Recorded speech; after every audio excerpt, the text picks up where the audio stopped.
And welcome on into the latest edition of the Blue Horseshoe Podcast. As always, he is George Bremer. I am Ryan Hickey. A loaded Friday pod coming your way this week as the Colts have made a decision on Kwity Paye's future somewhat as they do pick up his fifth-year option. Also, players, George, back at the building, on the field, throwing some passes, getting some work in as well. We have some interesting comments coming out of Colts voluntary workouts as well. A very quick aside here, George, non-football related. Are you ready for what is going to be a throwback to the 90s? Knicks Pacers round two. Let's go, George. Let's go. Hicks versus Knicks, right? Back at it Hicks again. versus Knicks.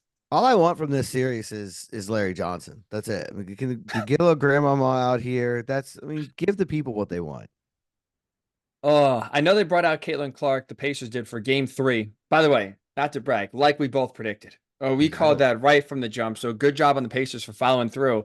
I'm going to Basically why they assume won the series. I mean, they got momentum 100%. right there. Hey, game three swung the series, right? Right there. They Exactly. took a hold because Caitlin Clark was in the building. I'm going to assume, George, on the days she's not playing, that we'll see her in Gamebridge pretty often for the series. Yeah, quite possibly. I mean, their season's kicking in, so they got some travel on the later part of that, so we'll see where it goes. But definitely, I mean, she has taken over Indianapolis. She's trying to take over the WNBA, so I'm sure she'll be very visible throughout probably I at this point, I'm expecting her to, be the season opening anvil hammerer for at Lucas Oil. She'll be all over it. All over it. You're 100% right. Last question here. Over under 9.5 times. You will see. Well, we'll see. Clips of Reggie Miller's 8 points Oh, in 9 seconds. way over. I mean, it probably going to happen already on Twitter. But during this, yeah, I mean, whichever channel has it in any given game, they're going to probably open with it. And then if any situation comes up that's remotely similar, we're going to see it. Yeah, it's going to be all over the place. But I'm like, hey, just get him on. Bring John Starks out, Larry Johnson. Well, I promise you this: if John Starks brought the juice in round one for the Knicks, he was in. Which I've never seen this. I don't know if you have, George. I've never seen a road like a star for a road team sit courtside in a road arena. John Starks is No, basically on the floor when the Knicks are playing in Philly. I've never I couldn't imagine Reggie Miller, not in a broadcast situation, just as like a representative of the Pacers organization, sitting yep. front row at MSG, like on the court, going nuts, wearing all Pacer stuff. I've never seen that before. No, sitting right next to Spike Lee. It's gonna be Reggie Miller, Spike Lee, right Well, next to each other. Um, and get ready for that. He'll be invading Indy. Good luck. You won't miss him. hey, I mean, that's part of what made those '90s series what they were. I mean, True. I think it's gonna be insane. For me, it's kind of weird because I'm aging myself, but I'm old, so it's okay. Uh, this is my 30 years since I graduated high school, and during my graduation, one of the indelible memories for me is everybody had their transistor radios listening to the Knicks Pacers, and it was like Game Three. It was the Eastern Conference Finals then, so it was a round deeper, but it's kind of weird. 30 years later, here we are again, Knicks Pacers, and that's the first. I don't think it's the first time they played in the playoffs, but that's the first time they played in a meaningful playoff series. These two franchises, and really the first run the Pacers had in Indy. I mean, before that, there were some scattered playoff wins here and there, but that was the first time that they really got some momentum, and that was the sort of the genesis of the team that eventually went to the 2000 finals. So I just think it's interesting to see this young Pacers team, this young Knicks team. Are they starting this all over again? Is this going to be the next decade where you just see Knicks Pacers, pretty regularly on that playoffs landscape? Hey, I mean the Bucks right now, I mean, they have Doc Rivers, so need I say more in terms of their their postseason threat level.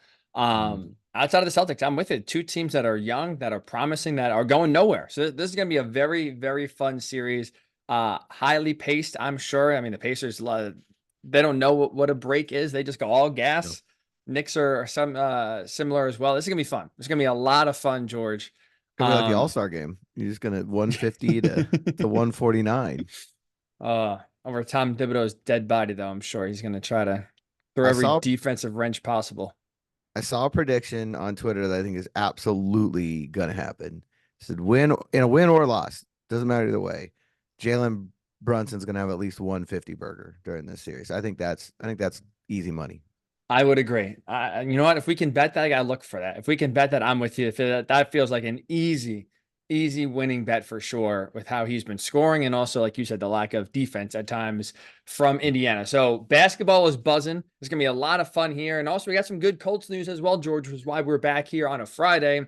Thursday, we officially found out the news and the future somewhat of Kwity Paye. The Colts have exercised his fifth-year option, so now he's locked in not just for 2024 but 2025. It is $13.4 million now for Quitty Pay guaranteed in 2025. Obviously, George, last week we saw the Colts draft Latu to try to get some more consistency in their pass rush, get more game-breaking explosiveness in their pass rush. With the Latu pick, with how kind of last year went so far, Colts picking up Quitty Pay's fifth-year option. You think it's a good move in your opinion or a bad move? Yeah, and I think it's a good move. And I think one of the interesting things there is that number jumps out at you right away, like 13.4 million, because it's a big number. But I think it was Stephen Holder put out there is 29th in the league among defensive ends, which math is not my strong suit. I just went back to my 30-year high score union. It's been a long time since I've had to do math outside of like statistics. Wait, you don't But use geometry in your daily life? I may need to with a Latu here now, but no, not generally. Because his angles and the things that he does, I'm probably going to need a lot of that. That's You true. need to sharpen up on my math. But if you take 32 teams in the league, they each have two starting defensive ends. So there's 64 starting defensive ends in the league. If he's 29th, it's right about the middle of the pack, right? I mean, again, I'm not great at math, but that's right near the middle, the tiny upper middle class of pass rushers. So I that's where I'd rank him. I mean, if you're gonna put him like where's he at right now as a defensive end in the league, a little above average. I'm with you. Like the value alone is why I think it's a good move. Number one, like you said, you're getting a good deal. And you got a guy under cost control for 2 years that is getting paid an average salary, and you hope that he can, continue to perform above average. The value there, absolutely number one, is why I'm with you. But also number two is I do think we can expect a jump from Quiddy this year. Like he has been the guy so far in his short 3-year career that he's definitely not, let's say, exploded like we've hoped he would have. But to his credit, he has gotten better every single year. His sack total has increased every single year from, what is it, 4 to 6 to 8.5. So to his credit, he has been going up in terms of, if you want to just look at sack production. He's always been a good edge rusher in terms of stopping the run as well. And you got to think too, now bringing Latu on this team. I understand he's a rookie, right? And that's, I'm not going to sit here and peg him to get 13 sacks as a rookie. That's insane. But like, I think at least for Quiddy Pay, like, call me crazy if you disagree, George, but like, I expect double-digit sacks from Quiddy Pay this year. I think it's very fair to go into 2024 expecting he can get 10 sacks. Number one, just because of how he continues to get better, but also number two, at least on paper right now, you do have a threat in which defenses can't, you would think, assuming that pick goes the way we think it will, you can't just put one guy on Latu in the end and expect it to, basically have that side of the field short up if you're the offense. You got to put more resources towards whatever, if it's the left side, the right side. And that should leave more one-on-one coverage for Quiddy Pay, which should give him opportunities more than maybe last year to get, a good matchup to get a sack. I expect double-digit sacks this year, which again, then you go into 2025 already on a cost-controlled contract. That feels like good value to me. It'll be interesting. I don't know if I'll go that far on the double digit sacks because I'm not sure what his role is going to be yet, both in terms of Fair. where he's going to be. Is he going to be more snaps at Leo? Is he going to have more snaps at the opposite defensive end slot? But also because of the numbers.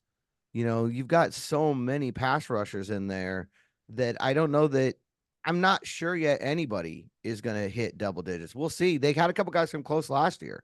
So it's not a question. I'm not completely ruling it out. But I just wonder, how that's all going to shake out. But also I don't know if it matters with him as much, because I think if you go back to what Chris Ballard said the day Latu was drafted, when he was asked, of course, are you going to pick up Quitty's option, and didn't answer, but heavily hinted that they probably would. And he said he plays the crap out of the run. And I think that's one of the bigger reasons why he's here. You go back to, we talked about it a lot last year, Samson Ebukam coming in, and I think he would finish with 9 or 9.5. So he was one of the guys that was very, very close. Quitty had 8.5. So it's not like he was, like, again, I'm not ruling it out. And he's gotten better every year. If you look at his sack total, 4 as a rookie, 6 in his second season, 8.5 last year. So makes that jump again. He's going to get to double digits, you would think. But I do think that Quitty Pay can be that Darnell Autry, long term. He can be that sort of guy for this team. And if that means in that 7 to 9 sack range, but also being a tremendous run stopper, I think you live with that. So I guess it's a long way of saying it could happen, but I don't think the sack number is the biggest stat for him right now. I think it's going to be, one, can he stay healthy? He's had 1 year where he missed 5 games, but he's yet to play in all 17. And that's, again, it's a line position. So he's probably not going to play in all 17 very often, but we've seen him just nagging stuff. Even when he's not missed a game, he's playing with a hamstring, or he's coming back from a hamstring, or he's dealing with an ankle or whatever. He's played through a lot of that. For him, I wonder what we would see if we had a close to 100% Quitty Pay for the majority of the season. But also I just think it sounds dumb, but he's a veteran leader on this team now too, in that group. I mean, outside of Ebukam, he's one of the older guys in the room at that position, him and Tyquan Lewis. And he's the longest tenured, I believe. Well, Tyquan would be just ahead of him as far as the longest tenured defensive lineman overall, and defensive end in particular. So I think probably when you get this kind of a boost, and the raise isn't going into effect till 2025, but when you get your 5th year picked up and they kind of invest in you a little bit deeper, leadership comes as part of that. I think he's going to need to be a guy and he's not a vocal guy. So it's going to be more like Kenny Moore, be that leader by example, and be that guy who wins every down, does everything right. Got a perfect example in his, just a few lockers down in DeForest Buckner of how to do this. And I think that's why the Colts like what they've seen from him so far. It's been steady improvement. He's not flashy. I don't think he's ever going to be that flashy, gaudy guy. But you need Danico Autry. You need that sort of player out there. Ebukam and Pay, I think, have the ability to be that guy.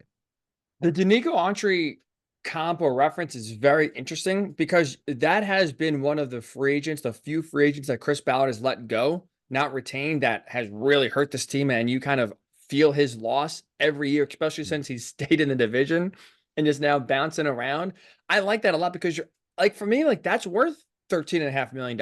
I know it's just for 1 year next year, but it's if you project ahead, that to me is worth it, because like you said, you do, the balance is key. I think you're right about that when it comes to getting after the quarterback, but also stopping the run. And that's what makes DeForest Buckner, one of the best in the league, is just because I know he's a different position, but he's able to do both at a really high level. And it is you have seen defensive ends in certain games play themselves out of a game, because if you're only going upfield, going after the quarterback, you all of a sudden open up massive rush lanes and now put the defensive line at a disadvantage, because there's a gap, where you're supposed to be every time, because you're just running upfield and getting the quarterback instead of kind of playing both. Quitty's edge rushing, or I should say setting the edge, is important.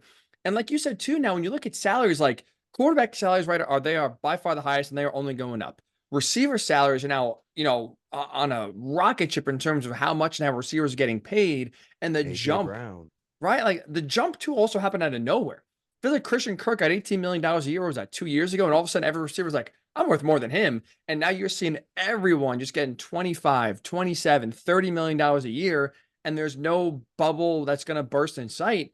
And so with those two positions, still, on the upward trajectory in terms of salary per year, I would say the third fastest, increase in salary has been edge rush, right? Like you just mentioned, you talk about, what Quitty Pay is going to get, $13.5 million in 2025. And that's average in terms of what edge rushers are getting right now. And that number I'm going to assume, because there's going to be a few edge rushers that get extensions, that he's going to only just get buried further and further on the list. That is a number that is just continuing to jump up.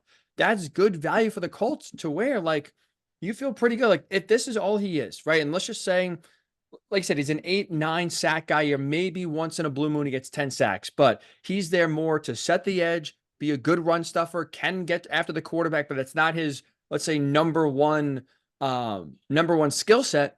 That still feels like a good bargain for the Colts to have the guy on there. And then you hope you can develop Latu to be the guy that really, can get after the quarterback on the other edge. That's a good combo, George, for the Colts to have. And that's one where, again, even if we're not talking about Quitty Pay as a consistent double-digit sack guy, to me, it still makes a lot of sense and is a good move to exercise the fifth-year option and keep Kwity Paye around as long as you can. Yeah, and that's a big reason why I like this move, because what were we talking about with this draft? That it was showing Ballard not putting so much on projection and putting more on production. Right. I've already seen this guy be the guy that I need him to be, and now he just has to do it at the NFL level. We're not trying to turn a player into something that he hasn't been at any other point in his career, which has happened a lot in the past with some of these picks. Hey, obviously my dog is very. He's excited to see Quitty stay. Very strong feelings on this, but I think with Quitty, it's sort of the same.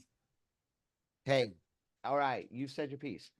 I think with Quitty, it's sort of the same idea, in that you don't have to project with that 13.5 million. He just has to be the guy he was last year. If you get that player on this deal, then it's worth it. And if he improves as he has every year, then he becomes a bargain. Your point, the last thing I'll say here, the only way this deal, I think, blows up in the Colts' face or doesn't work out is if he doesn't stay on the field. And you're right, he's not played a full season. And maybe that's unrealistic at this point to expect him to play a full season. But even, 15, 16 games a year, if we're talking anything less than that, that's when, if you're Chris Ballard, like, all right, this is maybe not going to work out and we got to go somewhere else. But otherwise, like, if he could stay, we'll say, relatively healthy, George, that's really the one area that I think the Colts have to worry about, because I feel like you can say through 3 years, I feel pretty good about what to expect production-wise. I think the big question is just going to be health-wise. Can he stay on the field? If so, you feel very good right now about what he's going to bring to the field, and you feel very good about that contract. Absolutely. Absolutely. And, 2 to 3 years, he's been in that 15, 16 game range. So you're just going to see where he lands. Honestly, if he can be the player he's been for the majority of his career so far, and health comes, he gets the breaks in the health factor, then I don't have a problem with the deal at all. And it also, I think it makes it interesting about what they're going to do elsewhere here. Tyquan Lewis is on a 2-year deal. So, see how they want to, do with him moving forward. But, the two to watch are Ebukam and Odangbo. Odangbo is going into the final year of his rookie deal. He does a lot of things they like. We know Chris Ballard said during that Quitty Pay answer about the 5th-year option that they want to re-sign as many of their guys as possible. And I think he proved that this offseason, that that's sort of a major goal for them. So, it'll be interesting to see. His deal's up, but Ebukam only will have 1 year remaining after this year. He's got 2 left on his contract, which is probably the easier way to say that. But, that's where I think the interesting dynamics come into play now. Quitty is going to be on a 1 year, $13.4 million deal in 2025. You're going to have Ebukam on a 1 year deal in 2025. And then, where's Odangbo? Is he also on a 1 year prove it deal? Is he got a multi-year extension at that point?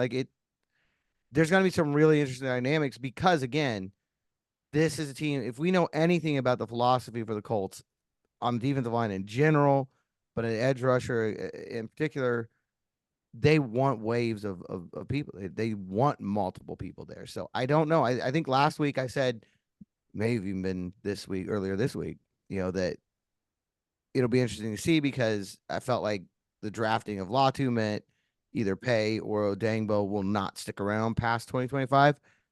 Kind of hedged on that a little bit. I don't know. There are ways they can make that happen, is I guess what I'm trying to say.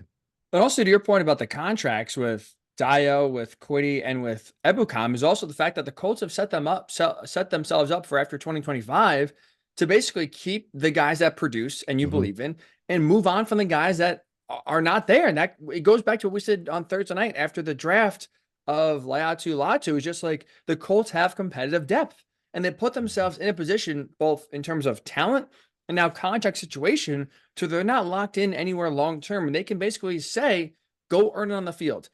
Chris Ballard, in a way, could kick his feet up and say, you both have 2 years, or the whole room basically, 2 years, figure it out. We're going to keep the best guys, and the ones that can't produce, we're going to move on and find someone. You have a situation where you can now have guys, with fires lit under them to go out and produce. And the ones that don't, you're not locked in and you don't have to really make any drastic moves to move off of them. It's a pretty clean cut, which I think is, again, if you're a GM, that's kind of the best case scenario for how you want something to play out like that.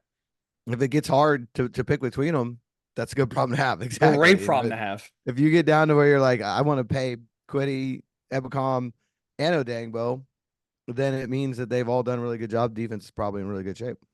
Absolutely. And that's another, like I said, another reason to be excited, but also another reason why it makes sense for the Colts to pick up the fifth-year option for Kwity Paye. So that is now official. Kwity Paye, a Colt for $13.4 million in 2025. You said it before, George. Chris Ballard changed his draft philosophy. Now he's gone from projection to production.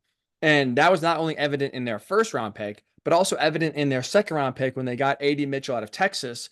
We talked a lot about that pick on our Monday pod. In case you haven't seen that, we gave our whole draft reaction, Blue Horseshoe podcast, wherever you do get your pods, and on YouTube, full draft reaction Monday. That's when it was released. But we also, later this week, George, got released a great video series. Colts do a lot behind the Colts, gives you really an inside peek at the draft room, at the draft process. And you hear a lot of just, we'll say unfiltered or just raw opinions of players. Obviously, it's edited somewhat to make it look good for the players the Colts took. Now, that was really interesting because it's like a 40-minute episode, but a lot of it was based on round one and round two. And for me, at least, what was really interesting, George, was hearing the discussion when it comes to round two and their pick of Adonai Mitchell. You hear Chris Ballard, as they're on the clock or as their pick is nearing in the second round, talk about Mitchell and talking about this guy's too talented to pass up. And you could tell just by, he didn't say it in the video, but you can tell if you watch it. And if you haven't, I would highly suggest check it out. It's a tremendous behind the scenes series the Colts do, but you can just kind of look at his facial expression and be like, there are clearly red flags. Like there is something giving him pause to where even though he has great talent, it's not an automatic slam dunk. We're taking him, no brainer. Let's move on. There was clearly, you could almost see in real time his brain, like the gears churning of just like he's weighing the pros and cons in his head, but he kept coming back to this guy is too talented to pass up. And I think it, George, it just honestly makes our point of what we said back on Monday of this is a pick that I like in terms of changing philosophy. Chris Ballard, I think, is doing the right thing here where he's taking a guy with a lot of production, but he's also trusting Shane Steichen, Jim Bob Cooter, Reggie Wayne, to where there are certain, we'll say, things that are giving him pause, whether it's personality, work ethic, etc.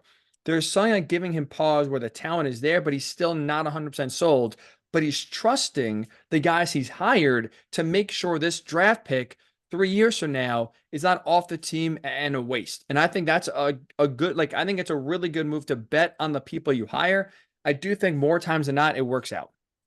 And I think, to your point in that video, when they get to 52, I don't remember verbatim in the line, but he said something along the lines of finally after he kind of went back and forth and he's too good not to take here. So I think they did everything right. If you're going to make this move, they did it all the right way. Traded down from 46 to 52. He's still on the board. Now, at that point, he's well worth, because even if he does wash out, the talent alone was worth the flyer at 52, for lack of a better word.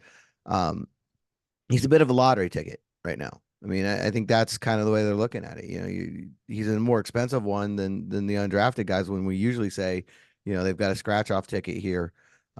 This is what's going on with Adonai Mitchell. And I think furthering your point, all those guys that you just mentioned, that they are trusting here to bring him along, make sure that he gets close to that ceiling and doesn't wash out, by the end of his rookie deal. They're all very much on board. And I don't think you can make the pick if they're not. I mean, you saw all of them almost in one voice just in that video. And we have talked to Jim Bob and Shane, obviously. We haven't talked to Reggie since the pick. And everything they said in that video, they've said to us. So it's been a consistent theme with them.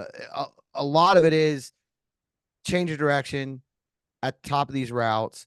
And Jim Bob, even when he was talking to us, talking about not just the change of direction, the speed at which he does it is something that Jim Bob really feels like is totally unique among receivers. The fact that he's able to make that cut, and it in Jim Bob Cooter's eyes, that's going to make him be a guy who gets open with regularity in the NFL. And that's, look, at the end of the day, I'll never forget. The one time I really was around Bill Belichick for any extended time was the 2012 Super Bowl, because I had the Patriots that week when they were here. And somebody asked him, they had these 9 a.m. press conferences, a very Belichick thing to do every day during the week. And somebody asked him, what do you look for in a receiver? Because you get weird things that have nothing to do with the game, obviously. And he said, and at the time I thought it was funny, but over the years you look at it, you're like, it is funny, but it's true. He said, there's two things. Can they get open and can they catch the ball? And he said there at the time, and I thought, I was still a very young reporter at that point as far as the NFL goes. And I was like, man, it's Belichick being Belichick. He's just giving this guy a smart aleck answer. And it was to an extent. But you realize not every receiver does that.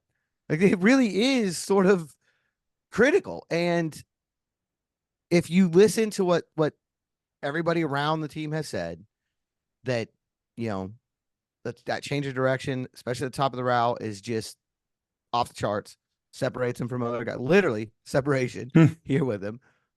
And then you look at his drop numbers, something like one drop in his last 103 targets or something ridiculous like that. His entire college career, all 4 years at Georgia and Texas, or 3 years at Georgia and Texas, 7 drops total his entire career. And I think it was like 2 in his last 2 years or 3, something like that.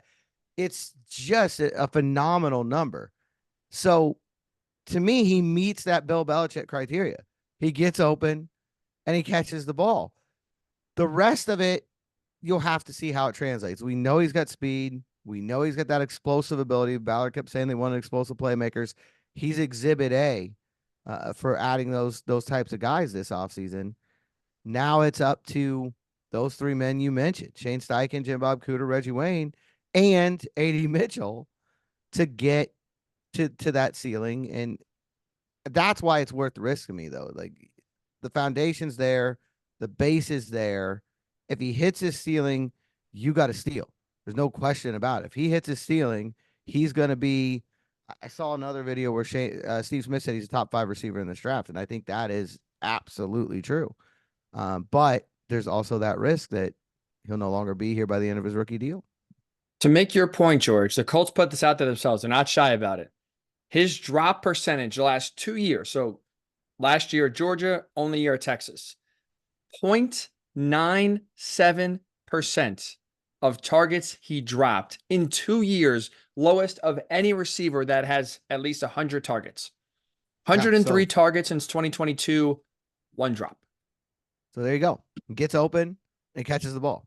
So it's now, are there other things out there? We talked about this before, so you know what I'm going to say here. But in that video, what struck me is, we know Chris Ballard's rant. It was the most viral thing from the draft. Most viral thing he's probably ever said, to be honest. Probably the most viral Chris Ballard moment of all time.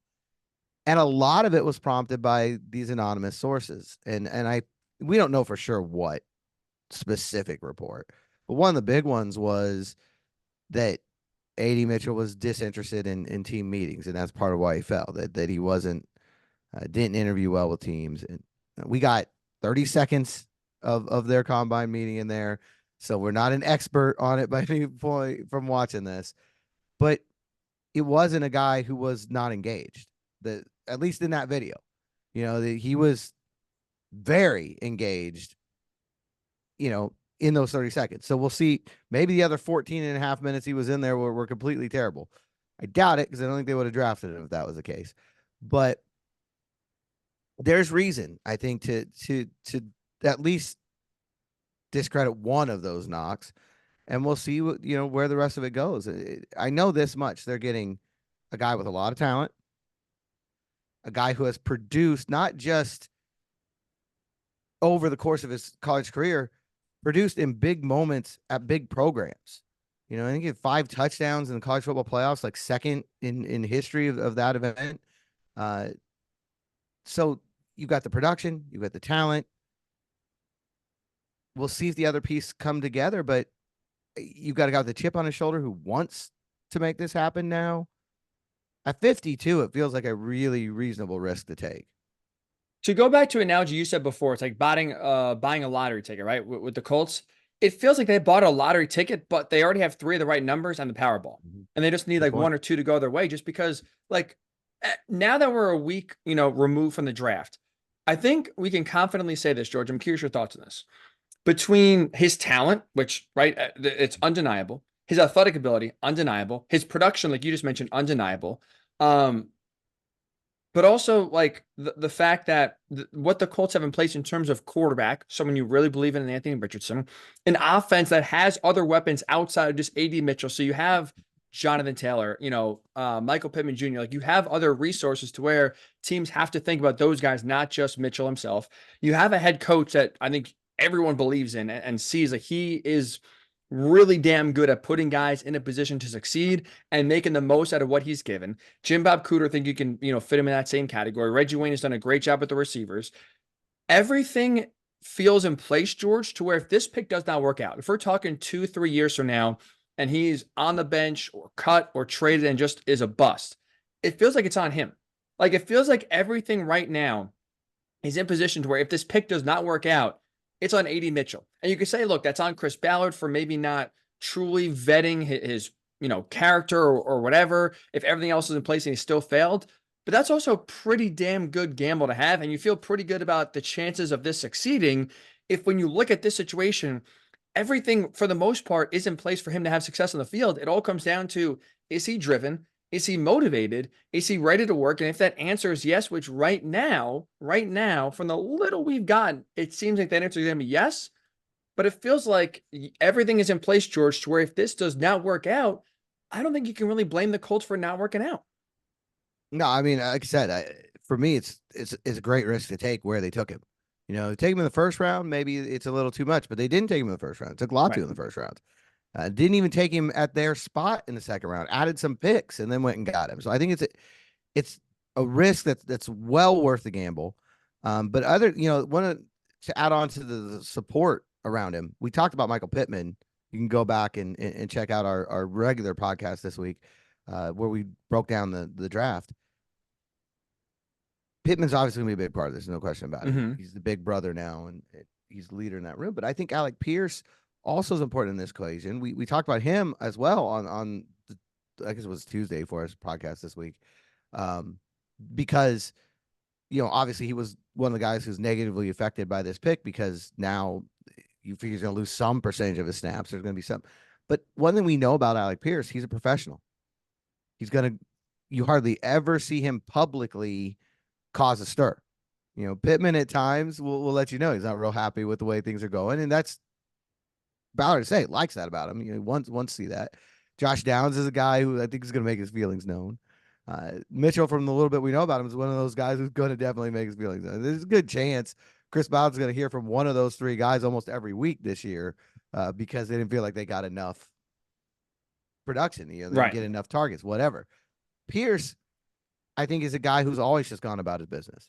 He's always been very nose of the grindstone kind of guy. And I think that's good for Mitchell as a guy he's competing against, as a guy who's working alongside.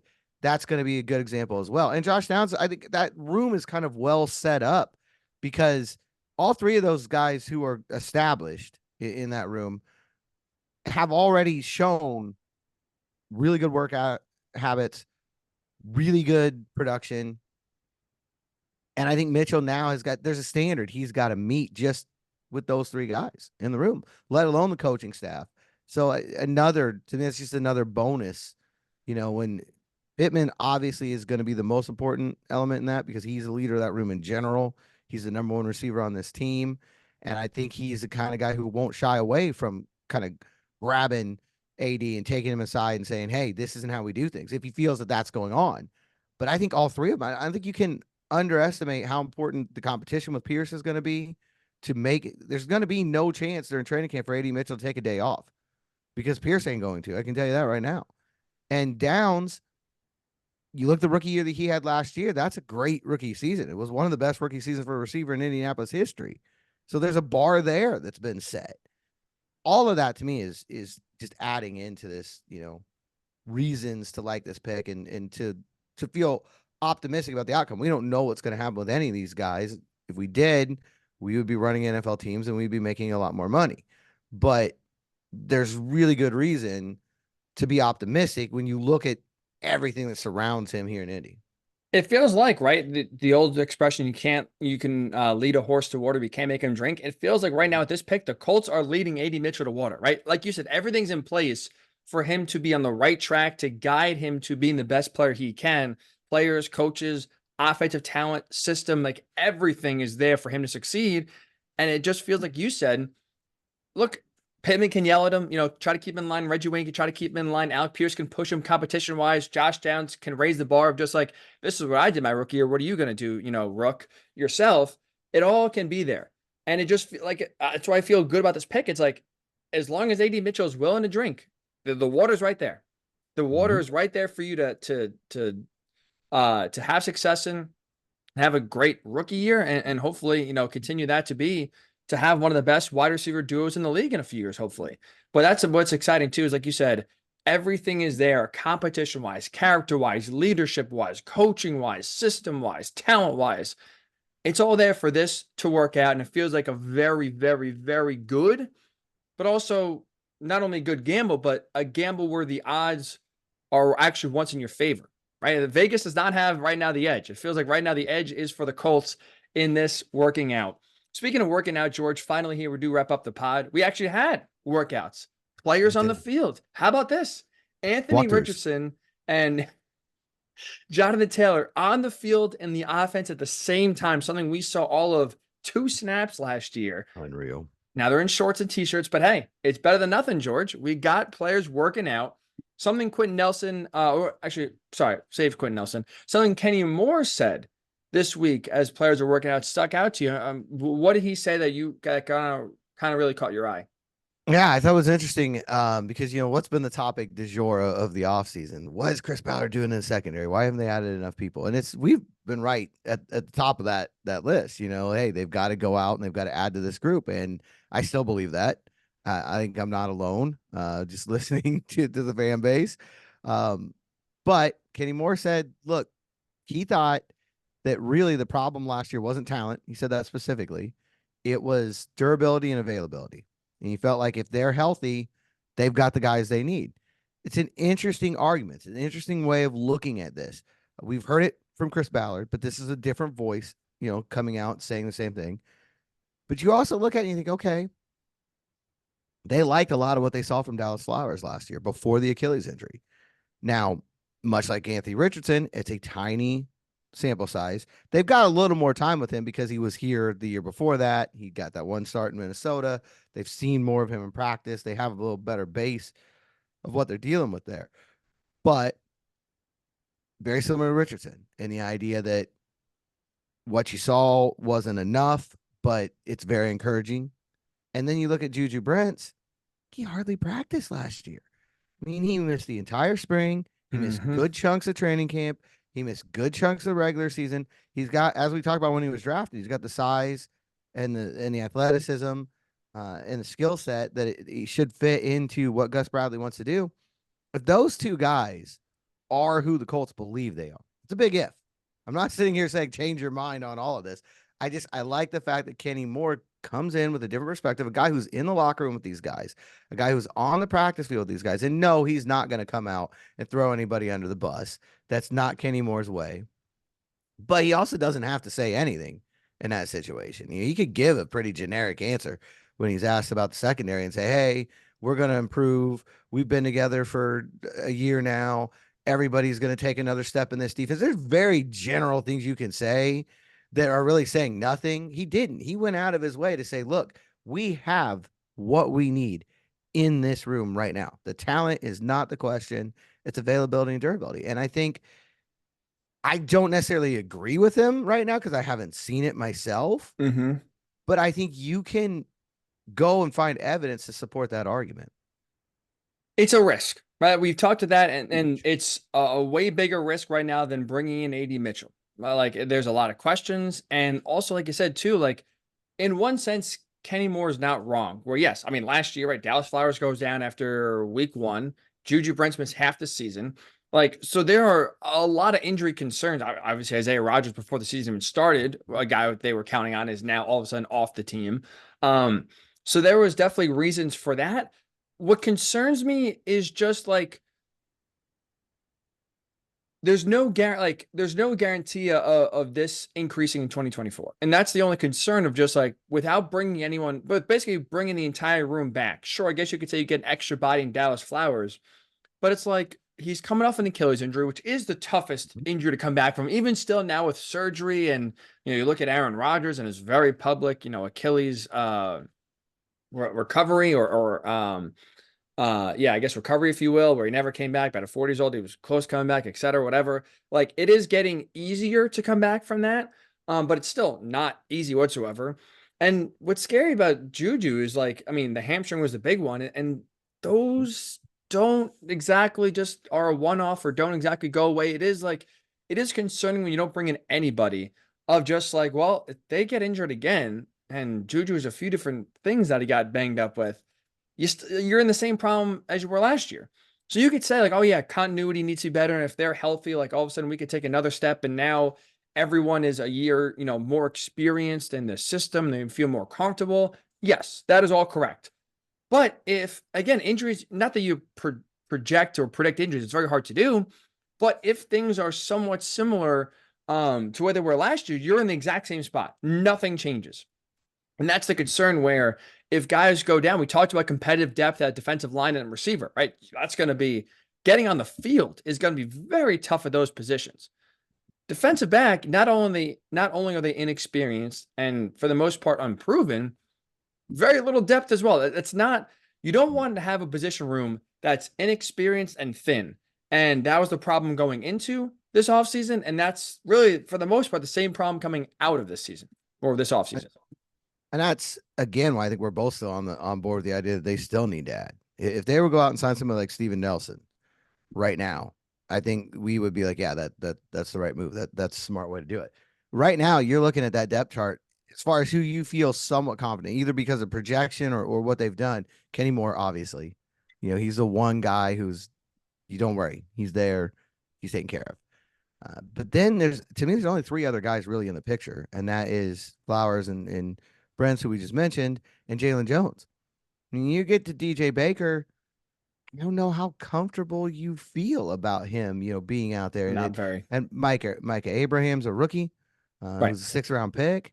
Like it's I'm not saying he won't work out, but you're obviously not going into the season going, all right, if you get down to Micah Abraham, you're fine. They definitely, in my mind, that's why I said I don't necessarily agree with Kenny Moore that they don't have to add to it. This is an interesting perspective because it's one I hadn't looked at before.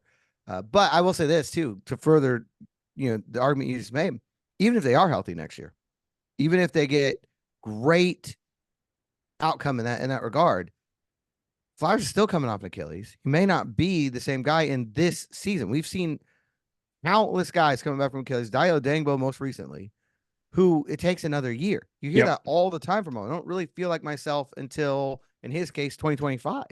So even if he's healthy and he has no more setbacks, you still might not get 100% of Dallas Flowers.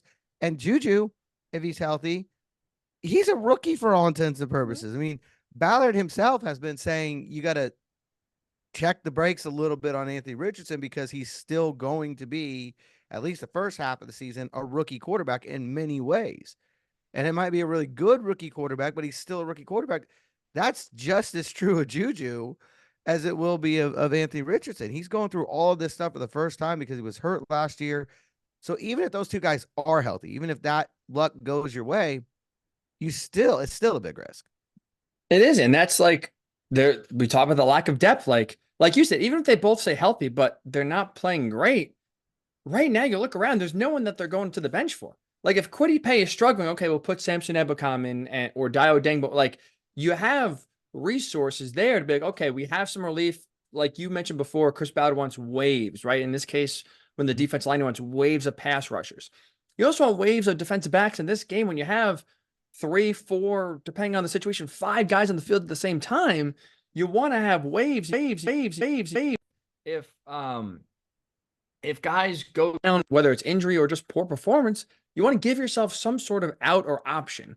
And right now, the Colts have no option for the most part in terms of if one guy gets hurt or one guy's not performing the way we think he can, you're screwed. Like right now, you're basically throwing him out there and praying that he doesn't get hurt and praying that they develop in year two. It's just, again, we've seen risks like the offensive line. Chris Ballard did nothing after the 2022 season, which that was, I mean, the worst offensive line performance we've seen in Indy in a very long time. He did nothing and it worked out. Right? Bernard Ryman developed into left tackle. They all, improved continuity. They brought a new O-line coach, and it all worked out really well. And they had a big bounce back year in 2023. But that we talked about in the moment. That feels more like the anomaly, not the rule. When you have a bad year and you basically say, oh, we're going to run it back and just we're going to bank on 2023 just being a down season. It worked with the offensive line. That does not mean that it's going to work in the secondary. And honestly, right now, George, I don't think it will. They may get a benefit from an improved pass rush in terms of consistency. That could help, obviously, have the quarterback get the ball quicker. But again, that's another position group where you're relying on someone else to basically do your job for you. Not great. No. And, we always talk about like if there's a game on Sunday, what does the depth chart look like? Your one backup on the outside is Jalen Jones. Mm-hmm. And your one backup in the slot is Mike Abraham. And Abraham hasn't taken an NFL snap.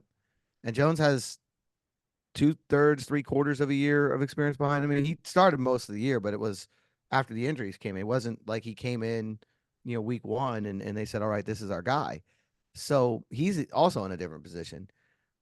The other thing I would go back to here that, again, just furthering the point that you've already made, look at the wide receiver group. We just talked about them, how much competition there is there. Ashton Doolin is not 100% locked to make the roster. I think he will, but they've got 6 guys right now that you feel like have a role for this team.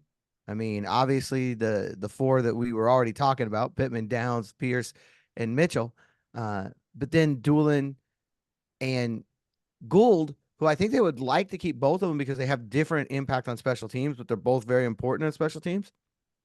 Competition in that room is going to be off the charts. To make the roster, to get snaps every week, to be on the field, all of that is going to be massively off the charts. And you got a lot of guys with different skill sets there, which is how you like that too. Great competition, but they're all kind of complementary of one another. They do different things well. Pierce and Mitchell are probably the most redundant of that group, but as we talked about last year, you have to have that extra outside receiver just in case. You did that at receiver. Corner, completely different story. I mean, right now, I don't look.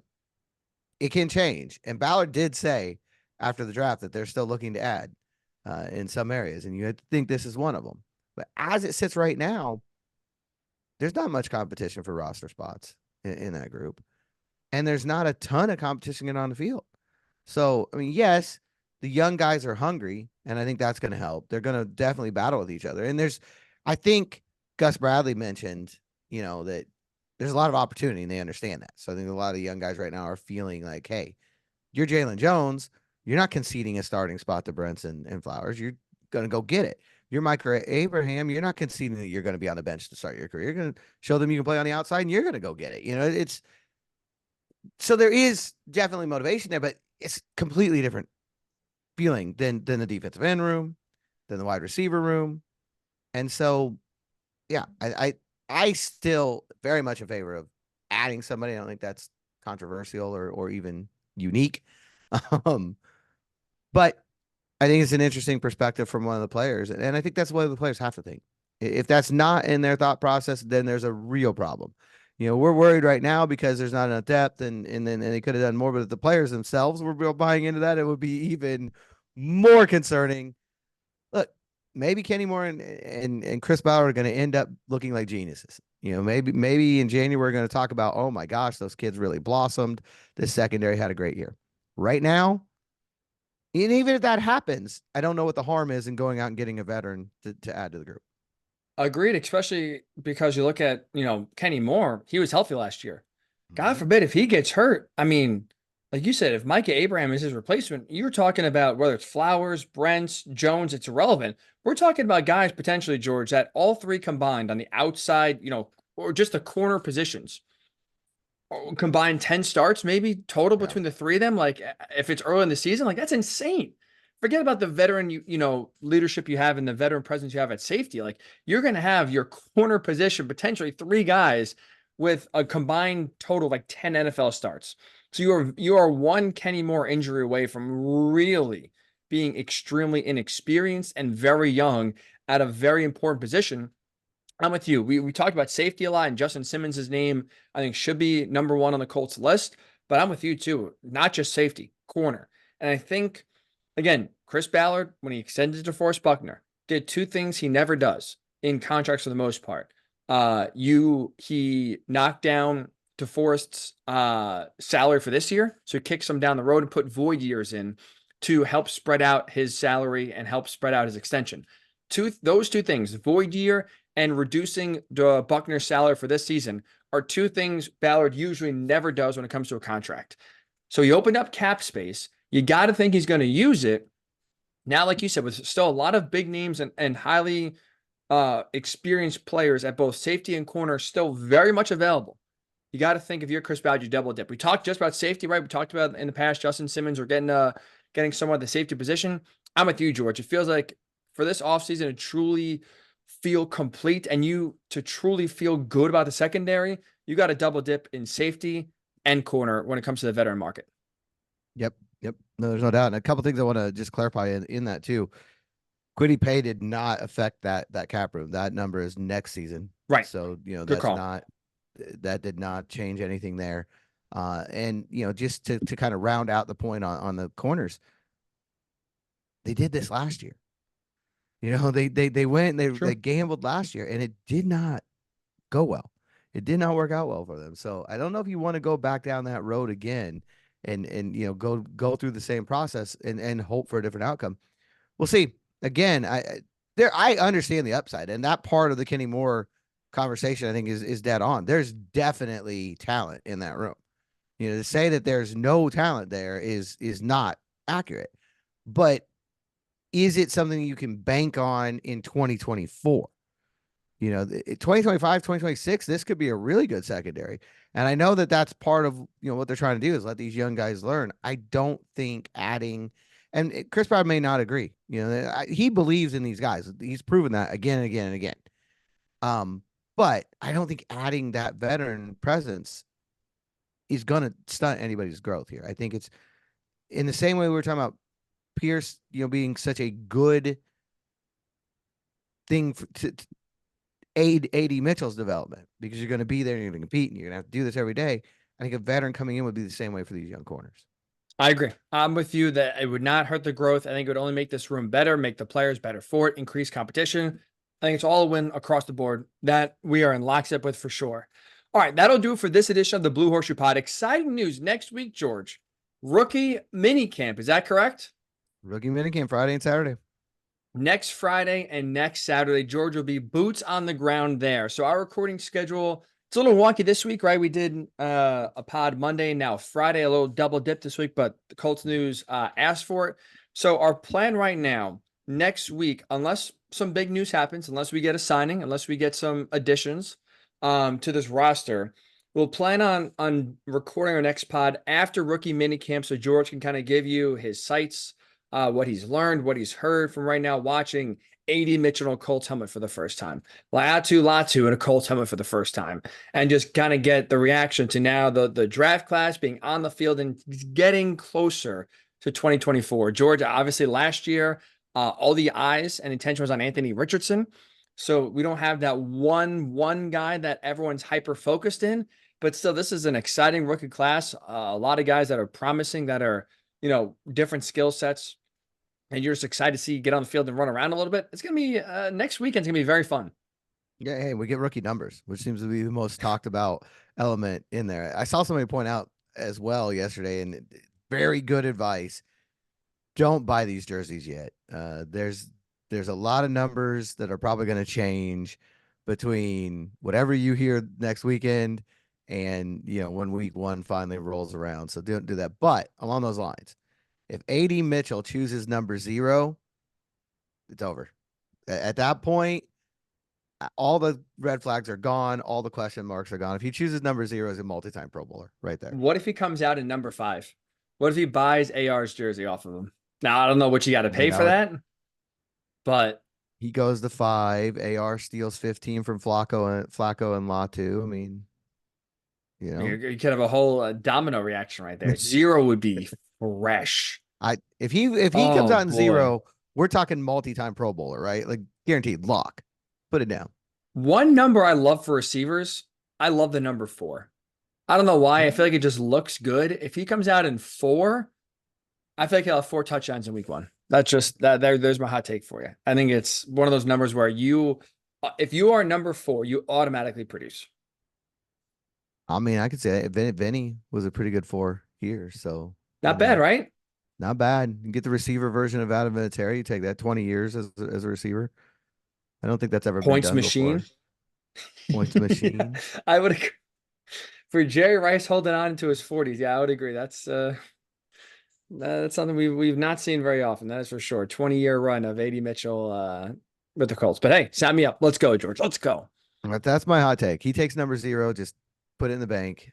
Multi-time Pro Bowler, probably first team All-Pro. And then you could buy the jersey. But it's gonna be 0, you can flying off the shelves. If he takes 0, then you can feel safe. But yeah, those numbers definitely subject to change. Yes, that's very good advice. Very smart advice. Patience here is key. Wait till we get to training camp. Then you can really kind of get a good lock on which numbers are going to be which. And also, too, I mean, honestly, how many times also do you see players after 1 year change numbers? We'll see. Yeah, remember Pittman, and was it 84? He had a terrible number there for a minute. I think it was 84. It was in the 80s. I don't recall. And then finally they got through training camp and did that final cut down, and 11 was open and he moved into 11. But I think it was 84. I think it was 86. I think it was 86. That sounds familiar. I think it was 86. But terrible. So do these things, I wonder if there's anybody out there. Put it in the comments. Do you have a Michael Pittman 86 jersey? If you do, tell us about it. We need to know. Yeah, and the fact that you kept it and not traded it in is also very impressive as well. Good for you. That's like an OG right there. I like that, George. That's a good call by you. So that'll do it for this edition of the pod. I can't wait for next week. Let's see these guys in action, see a little bit of a taste of what the future is going to look like. So have a great rest of your week. We'll talk to you next week right here on the Blue Horseshoe Pod. Also, it's a quick reminder for my Pacer fans out there. Go New York, go New York, go. Let's go.